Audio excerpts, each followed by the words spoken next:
Oh, okay. Alam mo, tinanong na rin ako kanina, di ba, how am I? Sabi ko, kanina wala akong nararamdaman. Sa totoo lang, wala talaga akong nararamdaman. Hindi ako galit, hindi ako disappointed. Nothing at all. Kasi pointless naman na mag-harbor ako ng feelings about what happened. Hindi na siya maibabalik. Hindi na mababalik si Pangulong Duterte sa Pilipinas.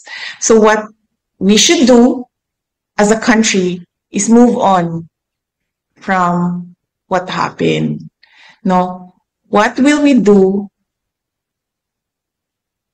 as our ways forward as a country and as a people from what happened? Magalit man tayo, walang papupuntahan yung galit natin. Dahil hindi naman yan sila papanagutin ng pamahalaan eh.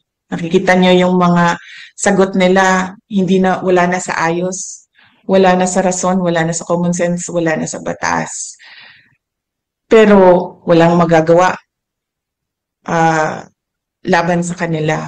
So we should move forward from what happened, and the country should decide, the people should decide saan ba tayo papunta.